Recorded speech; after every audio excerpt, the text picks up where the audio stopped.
Hello, dear ones. May I ask if you can move towards the front, just to collect our energy, if it's possible.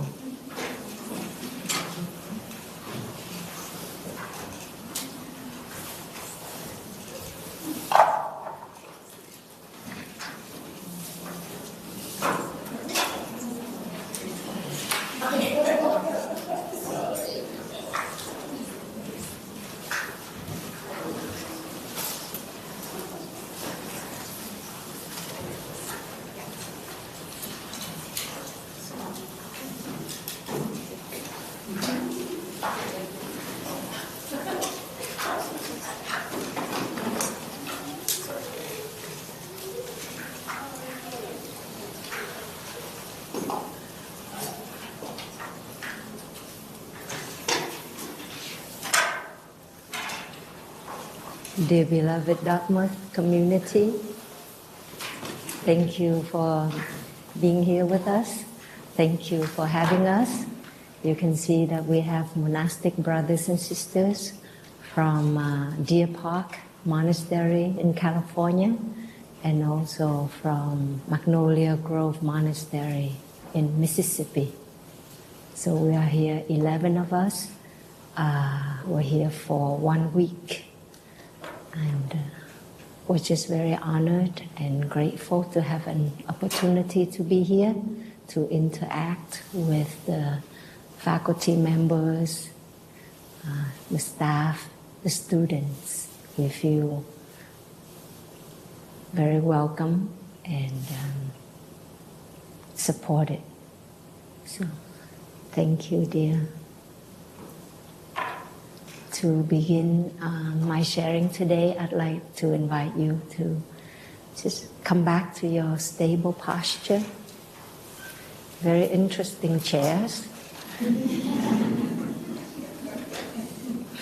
Okay. Feel your feet on the ground. Maybe we sit a little bit towards the front so our feet can touch the ground. With our back straight, upright, but relaxed. Our shoulders roll back. Our arms can rest alongside our body. Our hands can hold one another gently, or just simply rest on the lap. We gently come back to the in-breath as it is. Breathing in, I befriend my in-breath. Breathing out, I befriend my out-breath. Hello in-breath, hello out-breath.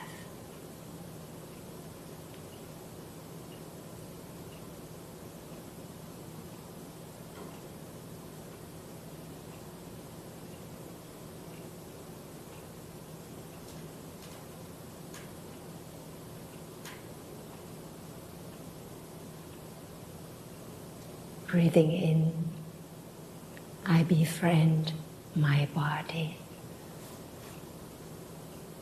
Breathing out, I smile to my body. Hello, my dear body. I know you're there, always there for me, even when I'm not aware of you, even when I'm not taking good care of you. You are always loyal, always taking care of me.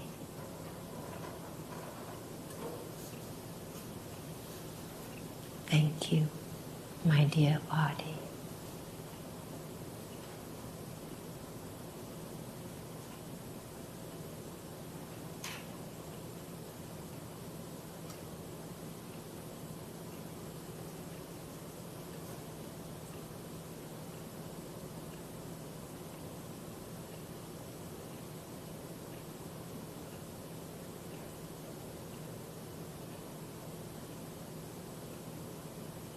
Breathing in, I'm aware of the friends around me. Friends I've known for a long time, or maybe I don't know, and yet we are in the same community. Breathing out, I smile and feel grateful for the friends and community that I have, present for me, supporting me.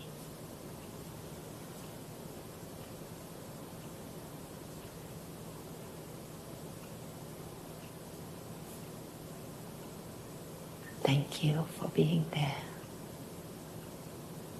How wonderful it is that I'm never alone.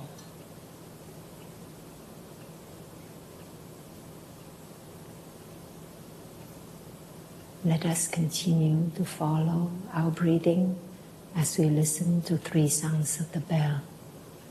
Breathe with the bell, smile with the bell, and relax our whole body.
Dear beloved community,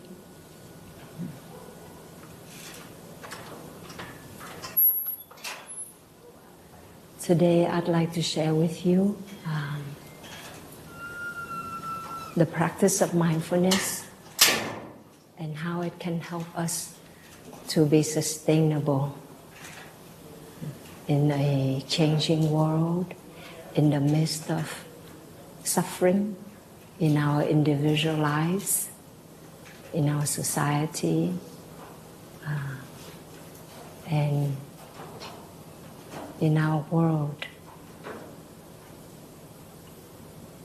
The Buddha taught about the Four Noble Truths. How many of you have heard about the Four Noble Truths? Oh, many of you.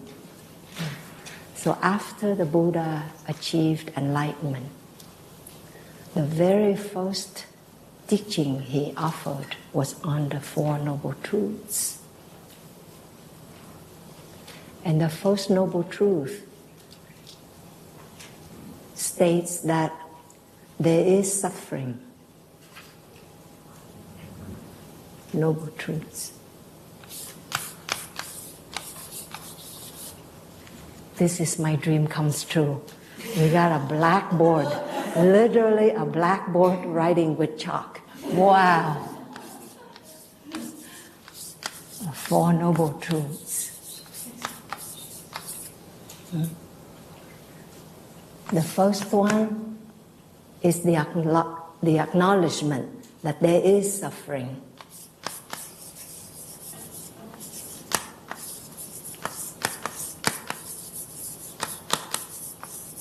Suffering is present in the world. And nowadays we use the word trauma. So trauma is another word for suffering. Now, many misunderstood the Buddha, and they thought that the teaching is so negative, is so morbid, because you start out saying that there is suffering. But we know that in our world, many of us don't know even when we are suffering. Many of us even in denial of our suffering, right? There is suffering, but we also have a mechanism, a coping mechanism for suffering. And that can be fight, flight, or freeze.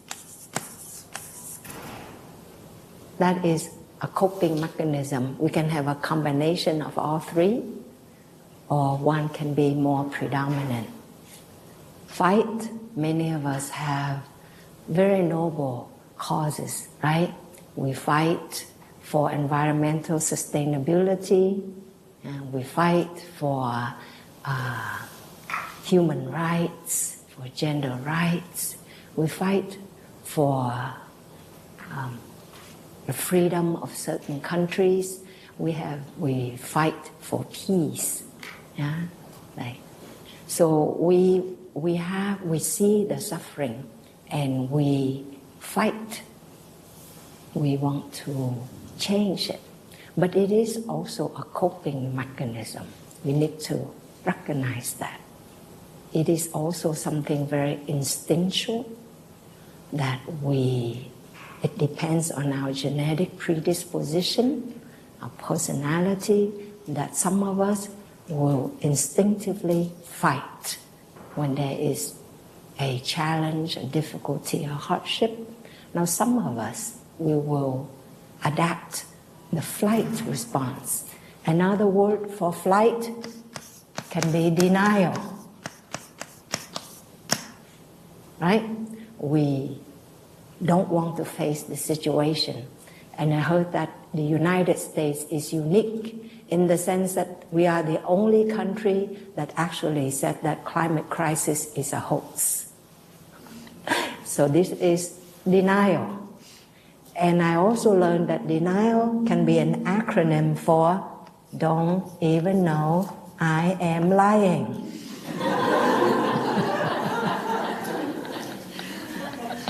Okay? So there are those of us, sometimes we need to lie, but we know deep inside we're lying. Now there are also those, the denial is so deep, the flight is so strong that we don't even know we're lying. And that's actually the worst.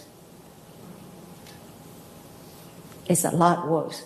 When you lie and you don't even know you're lying, we are in real denial. Or the freeze response. That is when we just shut down. It's too much, it's too overwhelming, and we just don't want to deal with it. We just numb, we separate body and mind. The body functions, but the mind just checks out. And this is true on an individual level when we have certain trauma in our life, whether it took place in childhood or it takes place when we are an adult. And we can have these coping mechanisms very much instilled in our personality, in our way of coping with everything from, and then for our individual personal issue and also for the problem that is more at large, at work, in our community, in our nation, etc. So there is a suffering. Climate crisis is a suffering.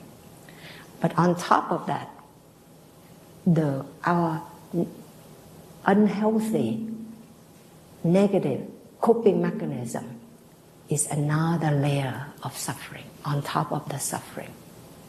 And the Buddha taught that it's like you have one arrow shot into your arm. The first arrow that causes the wound, that's very painful. But if we shoot another arrow into the same wound site, then the pain is not doubled. It becomes exponential. It festers. It cannot heal if we keep shooting arrows into the same wound. So if our coping mechanism is we fight, and we fight all the time in our personal relationships, in our relationships with our colleagues, with others, yeah, then that is the second wound.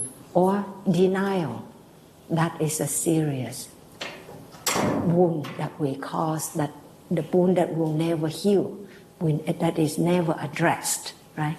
Or we freeze from within, we are numb. So there is suffering, but our practice is that we simply recognize the presence of something without adding the second arrow to it, whether it is fear, despair, desperation, we simply recognize it. That was why in the beginning I offer a short guided meditation. Breathing in, I befriend my in-breath.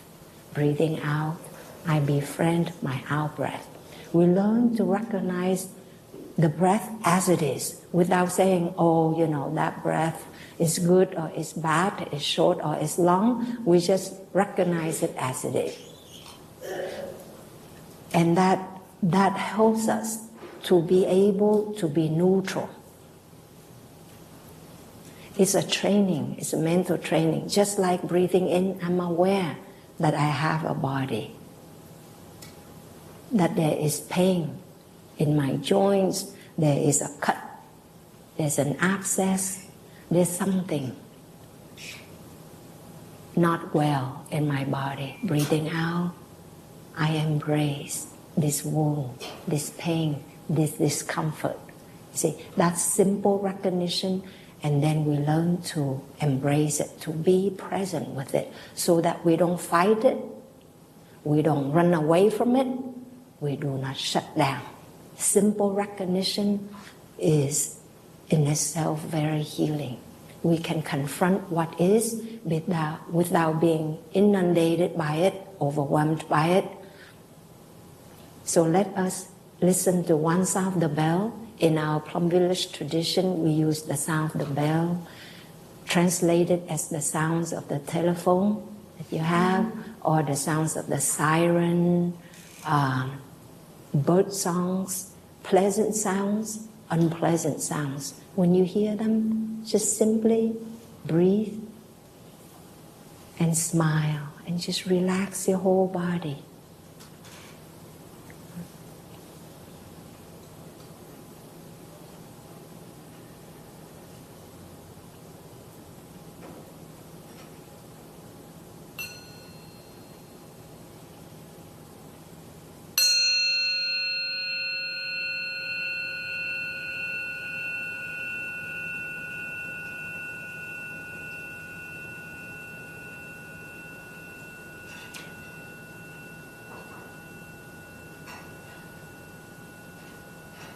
Breathe and smile.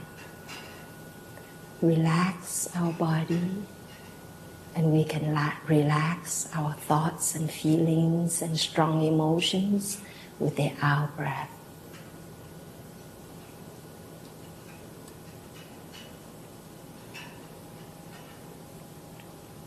The second noble truth, the first noble truth is that suffering is present. We acknowledge it. The second one is that there are causes to the suffering. Now, the Buddha was known as the king of medicine, and I totally agree with this. I studied medicine before I became a nun, and when we see a patient, we take a patient history. The first thing we write on this HPI, history of present illness, first one is chief complaint. right? Chief complaint. I have a cough for the last 3 weeks, last 3 months. I have pain. I couldn't sleep, something. These are chief complaints, right? So that is acknowledgement of suffering. Doctors are the worst. We are the last to go see other doctors. We are in serious denial. All we think we can handle it, right?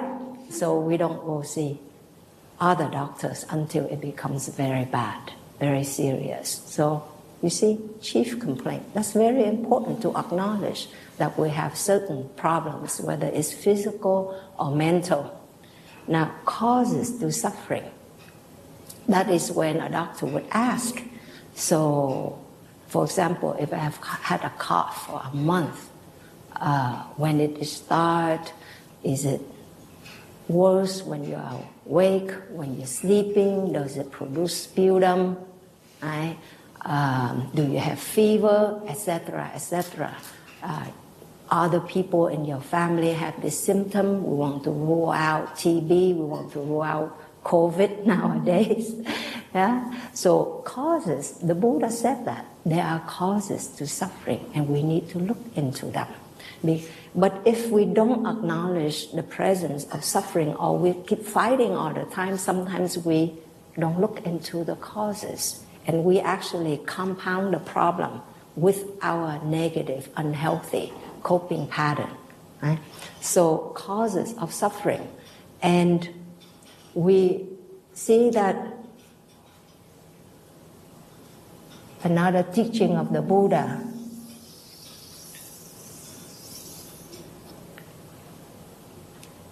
this is a bean you can actually buy and call a yin yang bean. Have you seen this bean? Yeah, it has this oblong shape. Half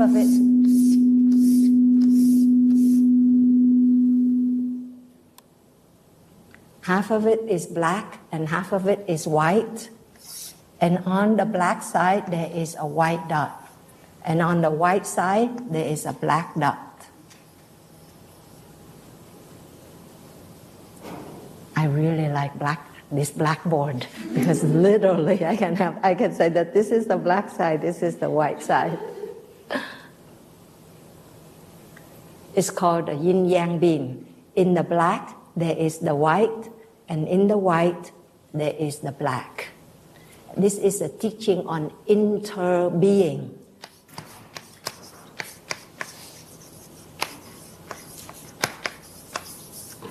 So you know Shakespeare used to say, to be or not to be, that is the question. And our teacher, Zen Master Thích Nhất Hạnh, he said, to be or not to be, that is not the question. Because the reality is interbeing. Everything is interrelated, is in one another. Even if you have a cough, you have to ask about the family history, about the social history, right? Because if you have an infection, it has come from somewhere. You could not have produced the virus or the bacteria, right, or the fungus by yourself. So we're always related to others, even though we have this notion of a fixed, permanent, separate self. But everything is inter-is. So we have this interbeing, which I call interbeing, because then there's actually an interbeing, this yin-yang being. Yeah? So I hope you hold this image dear in your heart. So when you have thoughts that, such as you are separate from the rest, you are different from the rest, then you simply smile to it. It's a contemplation, it's a concentration. It helps you to it's like a mirror you hold up and you can see your thoughts and feelings. When you feel utterly alone, separated,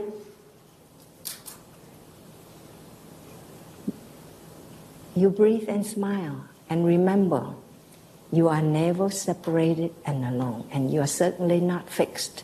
Things can change.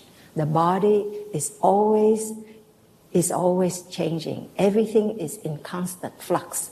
It is only our ideas that we hold on too dear, we rehearse, repeat so often that they are fixed because we will not allow them to be open to change. Everything else about us is in constant flux. So in that way, being aware of interbeing, contemplation on interbeing helps us to release our views, our rigid views, our dogmatic views, our righteous views, because we can have very good cause, noble cause, but we can also be very rigid and righteous. Even when we fight for the sustainability of the earth, it is truly a noble cause. But if we are caught in this constant struggle, this fight within ourselves and amongst each other, then we do not see the nature of interbeing, and we cannot be effective as a result. So we see the causes of this, of suffering. We make time. Meditation means to make time, to listen. Yeah? Meditation is compared to a bird with two wings. One wing is stopping, and the other wing is deep looking, stopping and deep looking. And the two wings have to go together in order for a bird to fly, and that bird is insight. That's wisdom, so that we can see a way out collectively. So stopping means stopping the mind from running, from fighting, from running away, from being frozen from within. Stopping, we learn to stop all that, and just to be truly present in the present moment, in our breath, in our body, in this moment as it is, not as we interpret it, not as we want it to be a certain way, or we don't want it to be a certain way, but just as it is, with equanimity, with calmness. That is stopping. We bring the mind back. And mindful breathing helps us that. When you practice mindful breathing, you simply recognize the in-breath as it is, the out-breath as it is. And I cannot emphasize enough how life-changing, mind-changing mindful breathing is. If you reflect upon it, you will see that the breathing reflects our states of mind. When you're angry, isn't it true that your breathing pattern is different than when you are peaceful, when you are calm? Yeah? When you're sad, your breathing pattern is different. When you're sick, your breathing pattern changes right away. And when we are dying, in the moments, in the last moments of our life, the breathing pattern will also reflect that. A doctor, a nurse will be able to see that, oh, this person will only have a few more minutes. Within an hour, the person will pass away just by listening to the breathing pattern. So we even have a Chinese character for breath.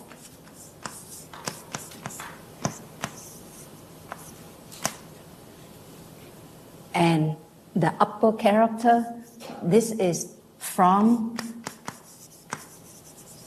or itself. And the lower character, that is mind, heart.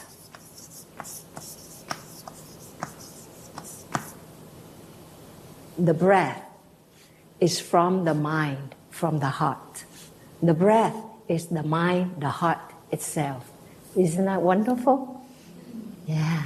So just check in with your breathing pattern, with your breathing. Anytime throughout the day, when you're walking across campus, when you're sitting in the noisy dining hall, yeah, when you're waiting for somebody, practice non-waiting.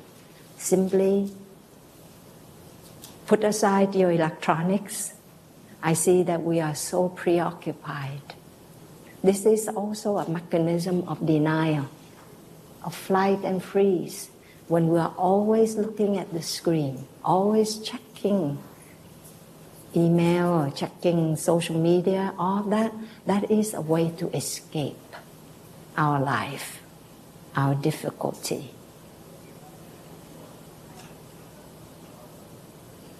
We just check out all the time. We are in such a vantage position. We are highly educated, very important positions in the institution, in society. We have great ideals and aspirations. And yet, moment to moment in our daily life, we may not realize that potential. We just simply retreat, escape. And young people are trained to escape at a very early age. A 1-year-old, you give a 1-year-old an iPad, and that is the best way to train that child to escape that moment and for the rest of their life. I've seen children staring at the screen for hours and never even look around. That is a different wiring of the brain. So please, when you get a moment, to just come back to your breath as it is. Befriend it. Get to know it. What it's like. And then you will get to know your mind, because breath is from mind. Breath is mind itself. You will know, oh, in this moment, I don't feel well. I feel anxious. I feel overwhelmed. I feel angry. You listen to the message from your body, from your gut, from your lungs, from your heart. They tell you everything about what's going on. They are genuine, they are correct feedback of what's going on in us. So just come back and check in. We'll listen to one sound of the bell.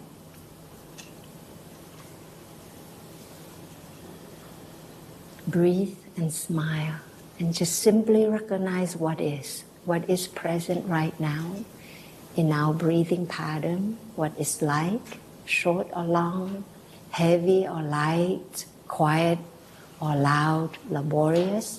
Just be aware of the breathing pattern of the breath as it is.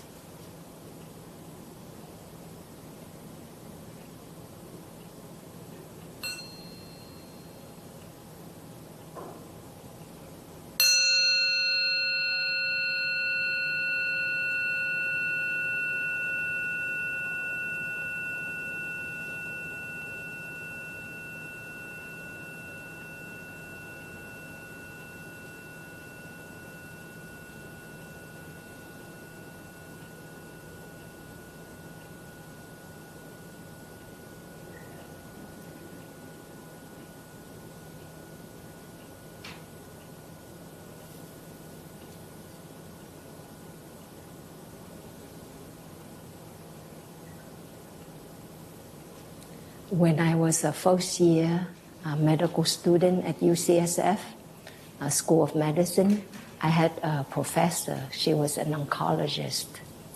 And I think it was an ethics class. She shared a story about her professor when she was a medical student.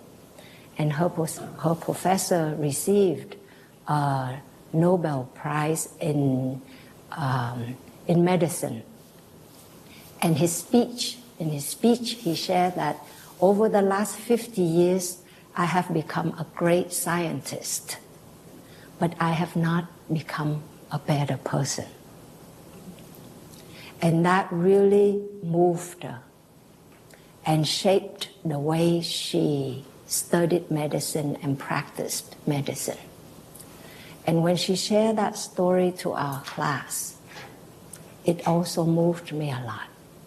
And that sharing continues to influence me to this day.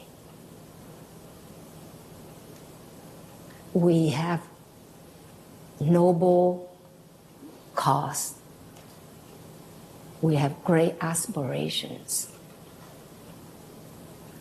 But if we don't see the interbeing nature of our individual life and the collective life, the collective karma, the collective consciousness, then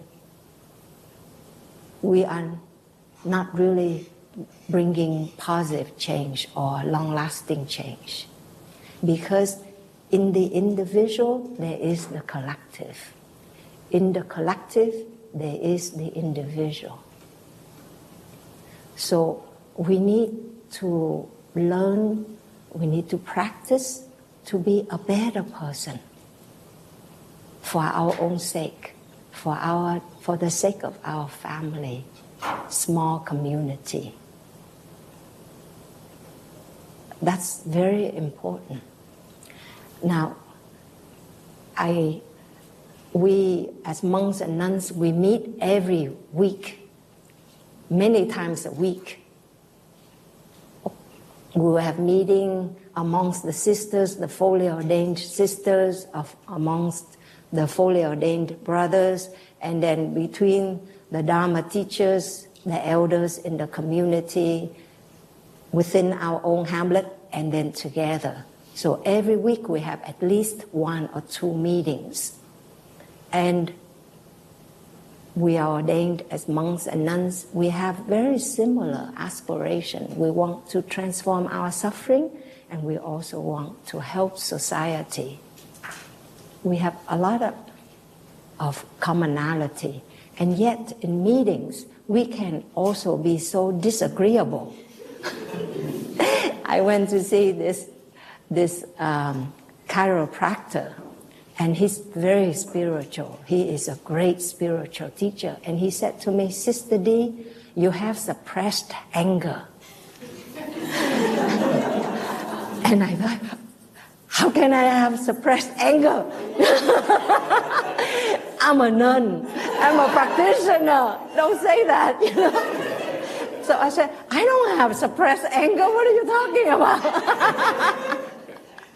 And the next session, like a month or 2 later, again he said, "Sister D, you have suppressed anger." And I said to him, how do you know? How can you tell? And he said, well, when we have anger, our body automatically assumes a defense posture, ready to fight, to flight, or to freeze. So it holds, and then actually it causes the body to be out of alignment.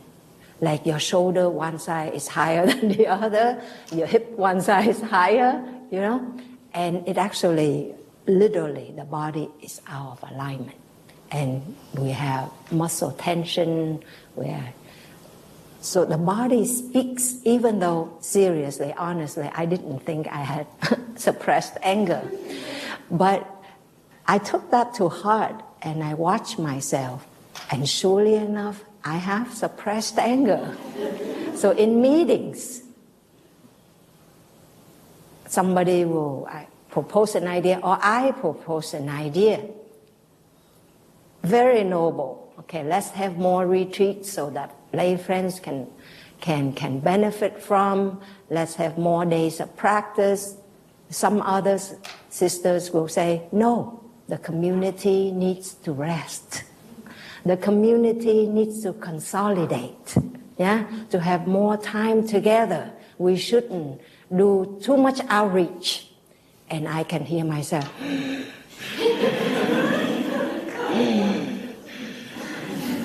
Okay, so I really hear my breathing. And I try to keep a smile. After all, I'm a nun for 24 years. So at least most of the time I don't have lines on my forehead. I don't have this like frown like this. I keep a smile, but I know my breathing is much shorter than usual. And I can feel it at the throat, and I feel it's hot in my chest. And sometimes I just want to walk out of the room. I really do. Sometimes I want to escape the meeting. So I'm not feeling well, so I can't go to the meeting. So those thoughts do arise, and I do act on them. Sometimes not too often, because I also learn to sit in a meeting and just breathe. Our teacher taught that harmony does not mean that we have to be agreeable with each other. Harmony doesn't mean everybody agrees on the same thing. It's not like that. Harmony only means that we respect each other enough to sit there and practice deep listening to each other. Just listen to the breath, moderate it. If you listen to it for a while, it will become more calm, more quiet. And because the mind has an anchor, that is the breath, the body, the mind also calms down. That is the best thing I've learned. When I know I'm very upset, I'm so impatient and frustrated, I shouldn't say anything. Sometimes I still say, and inevitably it's always a failure. Because when I speak out frustration or anger, others sense it. And even if they know I am correct, they still fight against me. Because all of us, every single one of us, we have an ego. We don't want to be proven wrong. We don't want to be, pointed out that we're this and that. So they will be defensive. They will get into one of these coping mechanisms automatically. And so then we cannot communicate with each other. And this is true as partners in a personal relationship, as faculty members, students, as nations. When we resort to one of these coping mechanisms, it's inevitably a failure. We cannot go forward. You see? So if we can practice to listen to our breathing more and more often throughout the day, we actually have harmony from within. From within. I always remind myself, I cherish, respect my community. I will do everything to support my community. But ultimately, I still want to be a better person, first and foremost. And for me to be a better person, that is actually a positive contribution to the community. Not my great ideas, not my passion, not my talents, but it's actually just taming the anger from within, the frustration from within, the self-righteousness from within that will save me. That if I were to die in the midst of the day, today, I can say, it's okay. I have done my best to take care of my suffering, to be at peace, to be able to just be still, sit there and breathe with my own suffering. I have done that. I am doing that. And I have also practiced to be there for my sisters and brothers and for many friends who come to us. Even when I have a lot of suffering or pain in my body, I can sit there, breathe, and be present and listen to them. Show them my respect. Show them my concern. I have done my best. And if I can say that to myself, then I am at peace. And I can die in the midst of the day, anytime. And I would be at peace with myself. I think that's very important that we remember that any one of us can die anytime. We don't know when, but it certainly is coming.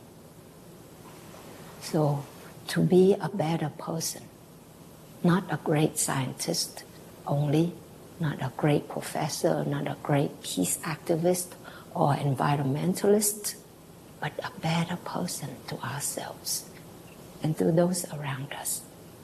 Because in the collective, there is the individual, and in the individual, there is the collective. Our consciousness, there's individual, but there's also the collective. And our karma means actions of thoughts, of speech, and of body. These are the three actions we call karma. They are interwoven. They fractal. They base upon each other, and they branch out, but they carry each other. The intricate interconnection of our individual and collective consciousness and karma on one another. So when we look at the great problem of the world, it seems so overwhelming. It seems that we become paralyzed. We feel hopeless. We feel the despair. But if we remember, we fractal inside the society. Our peace will be fractal and will become a part of the collective peace. Our awareness, our awakening will affect others around us, and it has this ripple effect. Then that is something more manageable, right? More doable. I think those of us who love Mother Earth and who wants to make a difference, how do we realize it in our daily life? We just had a retreat in New Hampshire, climate action. That's the theme of the retreat. We also had a symposium at Harvard right before the retreat we had, before we came here to Dartmouth. And to be honest, when I went to the restroom, I saw many of these friends. The way they turn on the faucet, wow, water just runs copiously. You know, the way they use the paper towel to dry their hands, 3 sheets, 4 sheets, 5 sheets, I couldn't believe it. The way we walk, eyes glued to the screen, I don't see love. I don't see the expression of care. It's like you have a child and you say you love the child. Wouldn't you take the care of the child moment to moment? You have to, right? To feed the child, to dress, to change, to moment you take care. Can we care for Mother Earth moment to moment, just to be aware of Mother Earth? When we walk, we practice walking meditation. We are in touch with Mother Earth. At the symposium, they said we spend 95% of the time of the day indoor. How can we work for Mother Earth, protect Mother Earth, if we are so removed from her? We don't feel any personal connection. Now, the people in previous generations, they didn't call themselves climate activists. But the people, our grandparents, great-grandparents, they loved the earth. Many of them lived and died for the land. That was that intimate connection, intimate refuge, taking refuge, intimate love, dependence on the earth. To this day, I grew up in Vietnam. I came here when I was 17 years old. My grandmother was an environmentalist per se, but many people around me, we conserved. Maybe because we were poor, but we also cherished Mother Earth. And it's like we think of the earth as a great being, yeah, and we appreciate everything we receive from the earth. So we learn to conserve, and we live a very humble life. We didn't use plastic much. We would use banana leaves to wrap the food and all like that. So that was instilled in me. So today, when I wear this robe, it was given to me in 2003. My aunt had it made and then brought it from Vietnam to France. That's where our root monastery is in France, Plum Village, 2003. And so it's 21 years old. And I wear this robe pretty much every single morning when I go to sitting meditation at the monastery. It's pretty thick, so in the morning it's cold, I wear this. I wear this to most of the Dharma talks that I offer, like the one today. Most of them for almost 20 years since I began to offer talks, So I keep this robe even though it's very faded compared to the inside. The outside is very faded. I even had the pair of pants turned inside out because it was so faded. It's not because I think, I'm an environmentalist, I conserve anything. I feel this robe is my best friend. It has been there with me since when I was only 3 years old as a nun. I had gone through many trials and tribulations, looking at my suffering, working through, transforming, healing, slowly, this robe has witnessed that. And so there is this intimate relationship that I have with this robe.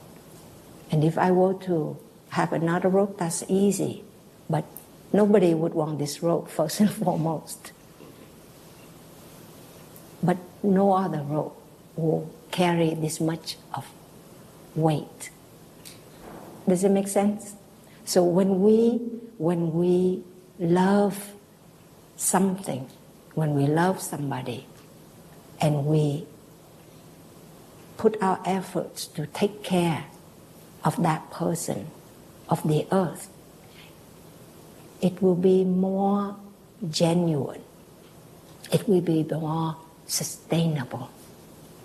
Because we do it from a place deep within, not from a righteous notion or a lofty notion that we protect something, but we don't have an intimate relationship with it. That's what I'm trying to say. So feel your connection with Mother Earth more often. Be outdoor more. And when you walk out there, just be aware. Yesterday we had a walking meditation with the students, and at the end, I asked them what did they feel. And one student said she heard so many different sounds. And one said, wow, the church bell is so beautiful. And one even said she felt she stepped on the grass for the first time while she's been here. And I said, literally? She said, well, both literally and figuratively. For the first time, she stepped on the grass. I mean, if we only live in our head and we are disembodied,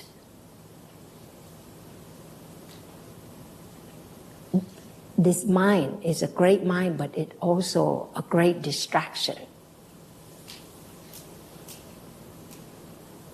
And we feel so disconnected with our own body, so disconnected with each other, so disconnected with the earth, then our cause is a lost cause. Okay, let us listen to a sound the bell. Oh, it's already 5:30.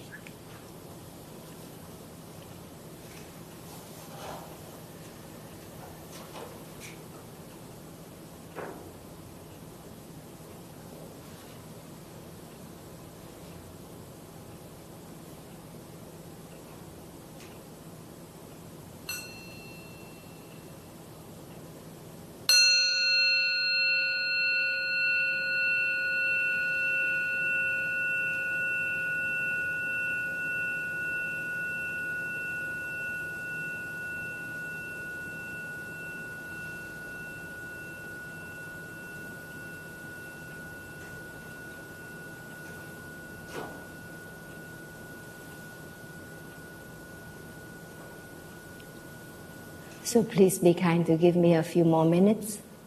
So we go through the second noble truth, which are the causes of the suffering. The third one is what we call as the cessation. The Buddha said cessation of suffering. And the fourth one is that the Eightfold Noble Path, or the way out. Okay. In medicine, we would call this the prognosis. The third one, prognosis.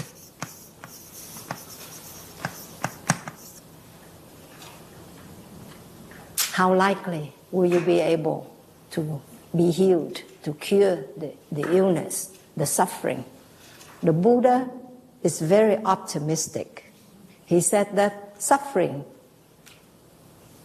can be completely removed. And when we talk about here, suffering here is any kind of suffering. A mental illness, a physical illness as an individual, but also the planetary suffering. Mother Earth is because we are. There's climate crisis, that's because we are. The way we live our life, the way we think, we are separate individuals. Our egocentric ideas, our nationalistic ideas, notions of the way we have wrong perceptions about ourselves and the world. And so that leads to the greed, the overconsumption, the mindless consumption. Each one is for herself, for themselves. It brings about the suffering in the world. See? But the Buddha said suffering can be completely removed. So this is an attitude, a perception. The way we look at things will determine how we deal with the suffering, how we look at the suffering. See? And I would invite you to learn more about the Eightfold Noble Path, the 8 right view, right thinking, right mindfulness, right concentration, right speech, right action, right livelihood, right diligence. This Eightfold Noble Path that add up with the Four Noble Truths, that's the Buddhist 12th step. To all addiction, including addiction to suffering itself, addiction to anger. Some of us, we get a high on depression.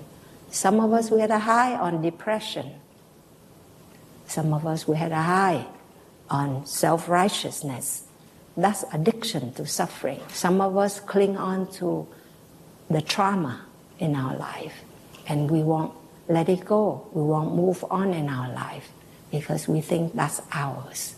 Nobody can understand it. Okay? So the way out is to train. It starts with right mindfulness, to be aware of our breath, of our body, and thus gradually we become aware, more aware of the subtle thoughts, views, notions, and attitudes that we have. And breathe and smile and relax them the same way that we breathe, smile, and relax the tensions in our body. Body is in mind, mind is in body. So right mindfulness will bring about right concentration. We focus more on the positivity, on the way out. We communicate more with each other. We share ideas. We share discoveries with each other. We respect each other enough to listen to each other. Maybe we won't find a way to reduce carbon by the CO2. We may not find a way out per se, but somebody else, another generation, with our ideas, our aspirations, they will build upon that all of our innovations, all of our inventions in this generation did not come out of nowhere. They've been built up upon, right? From previous generations, from centuries before. They are in each other in that way.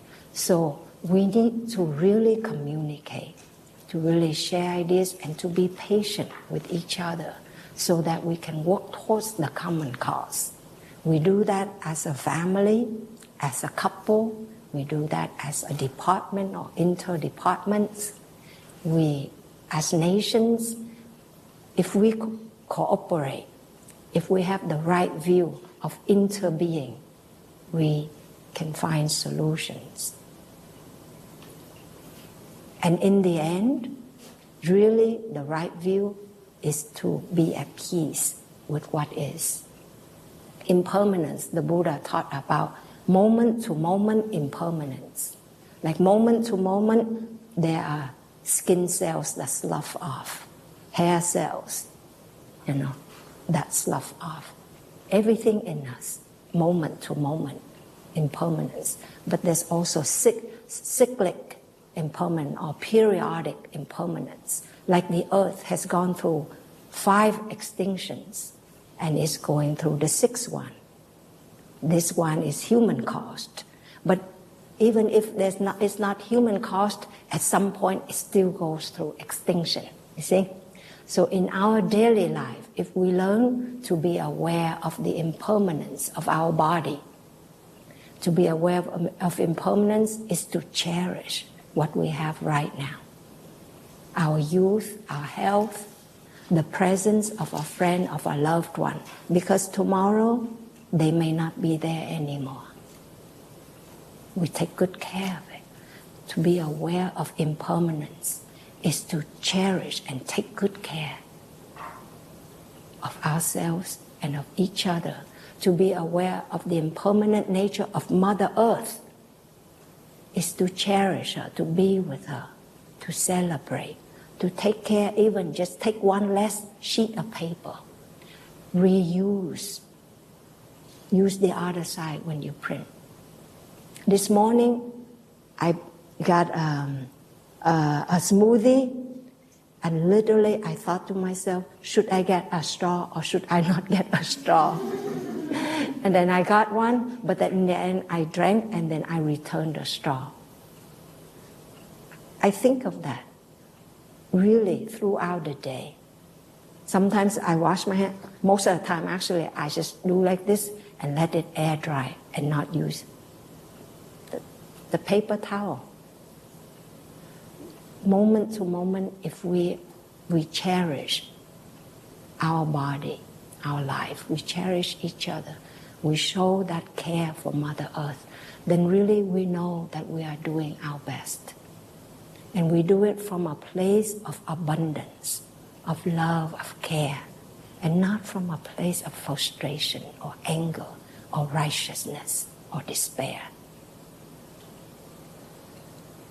It is sustainable when we can do from a place that we have more than enough.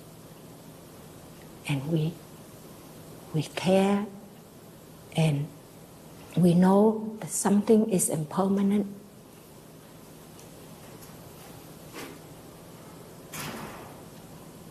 And we can be at peace with that impermanence. And it's a daily practice, it's a moment-to-moment practice. So dear ones, thank you so much for being here.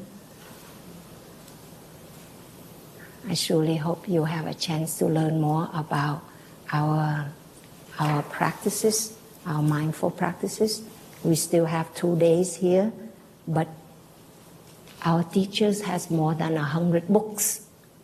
Our brothers and sisters offer teachings.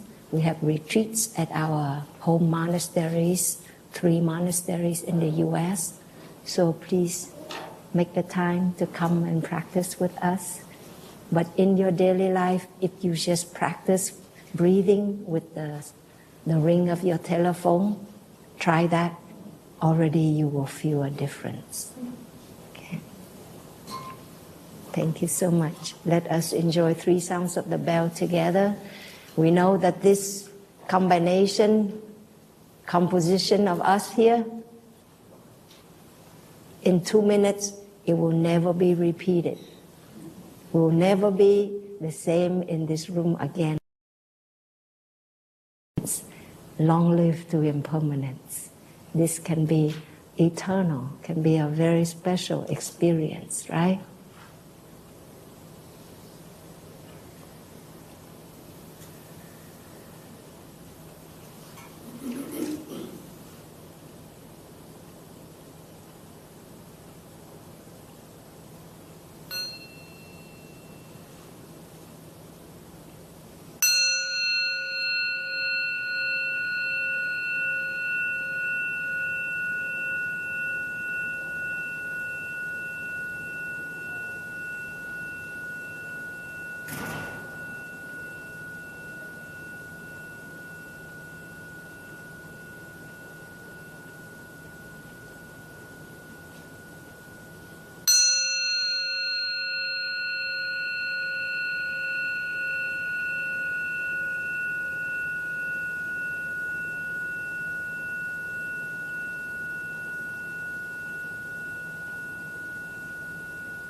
Thank you. After this, we'll have walking meditation. So if you have time to join us, please meet us outside. Any more announcement? That's it? Okay. When you stand up, just see if you can be aware that you are standing up. Okay? Okay. Thank you.